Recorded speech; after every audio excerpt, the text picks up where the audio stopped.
Hi, everybody. Dr. Friedman here. It's week 2 of the Jane Austen and Games graduate seminar. This is our first week reading Austen, and we are reading Austen in publication order rather than composition order. Composition order is just a little bit more wiggly than I wanted to deal with. And we are front loading the things that actually appeared in print for before our enforced fall break at the middle of the semester when we don't have class for a week. I've been pairing each of the canonical novels with one game and one article. For the longest of the novels, I'll dial that back a little bit further, but for Sense and Sensibility, we've got a reasonably lucid essay on Marianne and adolescence and formations of adolescence in the period. And we have the one-page hack of lasers and feelings that also is Sense and Sensibility. Most of today was devoted to talking about the novel, in part because this is our first Austen novel. So what we are also talking about are the cultural expectations that come when we're immersing ourselves in Austen's world.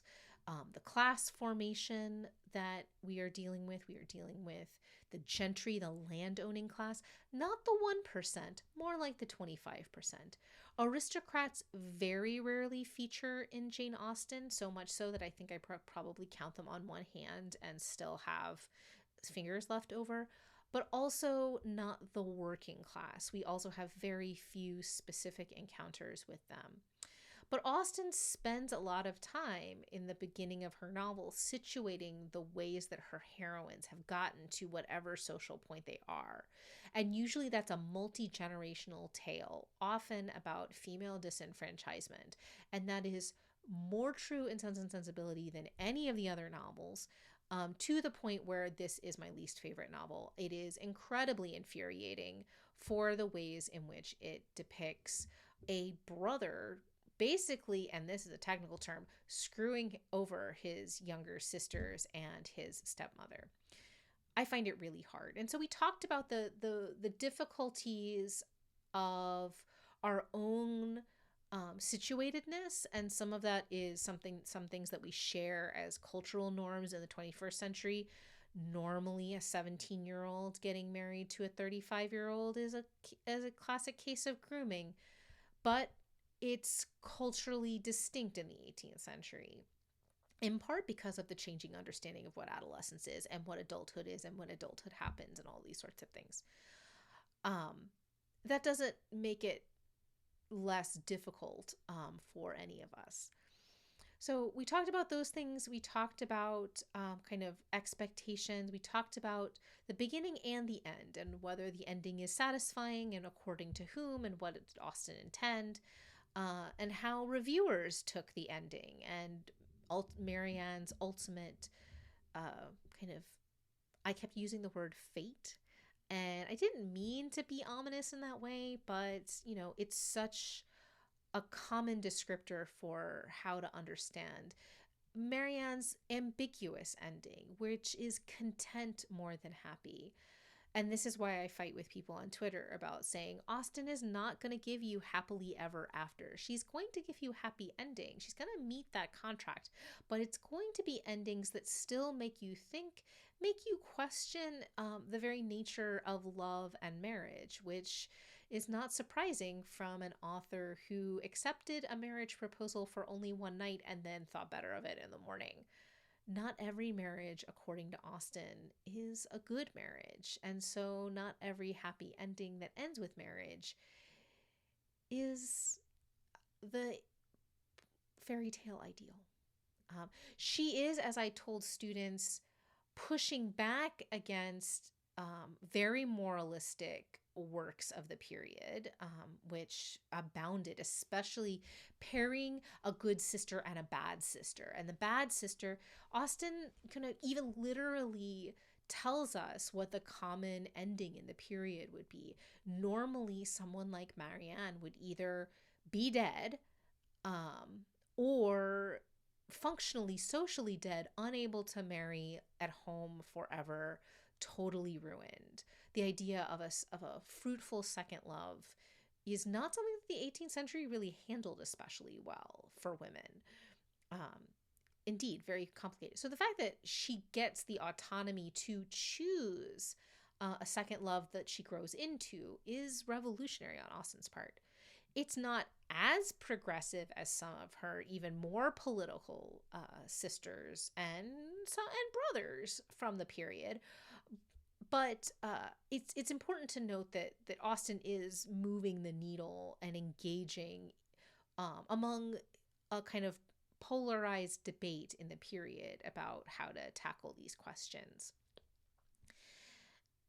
My goal for today was primarily to do this kind of situating of saying, look at Austen with an eye not for black and white but for the shades of gray, for and also for the ways that she turns those shades into sources for humor and sources for irony and sources for critique. I want us to take Austen seriously, even when I want to throw her against the wall. Not her against her work against the wall. She's fine. I mean, she has her own issues. Anyway, the point is, we went for about 2 hours, which is over half the class.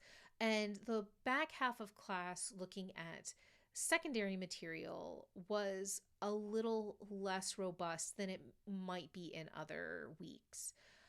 This is more of a seed planting week in terms of our secondary material, a solidly written piece that's well organized, clear to read, and allows us to talk about, the richness of footnotes and these sorts of things, and talk about our strategies for how we read secondary material.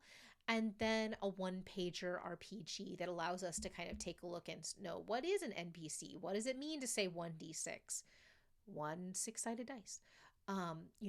Is this game intended to be played? Absolutely. With how many people? Probably 3 to 6. You can go a little bit bigger, it gets more chaotic. If you go smaller, it's a little bit trickier in terms of the dynamic for most role-playing games. And giving them the idea that, playing through a game and using that as part of the evidence of interpretation in a work that's thinking about adaptation is actually an under-examined part of, the critical apparatus, one that would fit well in both Persuasions, the peer-reviewed Jane Austen journal, as well as Analog Game Studies journal in that way. So again, planting seeds this week.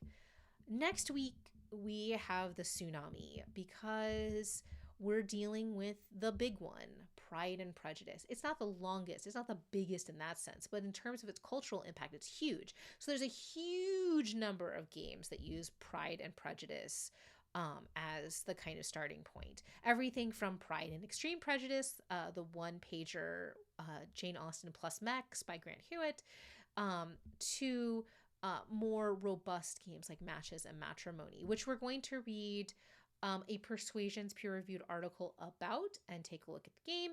And among the other palette of games I've given students to explore, I've asked them to focus on the pilot, the kind of sample that we have of Spiral Atlas's ongoing adaptation of Pride and Prejudice into what we might call interactive fiction or a visual novel. So we're going to move from just RPGs to the computer role-playing game next time and talk about how representation, adaptation, all those sorts of things happen when it's more on rails. And I think a lot about the ways that my other class was talking to Kate Welch, and she was explaining the difference between video game design and role-playing game design for tabletop as a distinction in, what characters do you have to provide and how linear the plots you're creating are. So we'll talk about that in this class next week. But for now, we've had a great first week of encountering Austen and secondary material. I'm so pleased with this group. I'm having a good semester in terms of kind of chemistry and vibe and people being engaged. I'm sure that has absolutely nothing to do with me and everything to do with the material. So, I'm taking absolutely no credit. I'm just reporting that I am quite pleased, even if I am quite tired. So Have a wonderful weekend. And in the meantime, if you have any questions, feel free to throw them in the comments below or tweet at me at Friede, Friede. Thanks so much.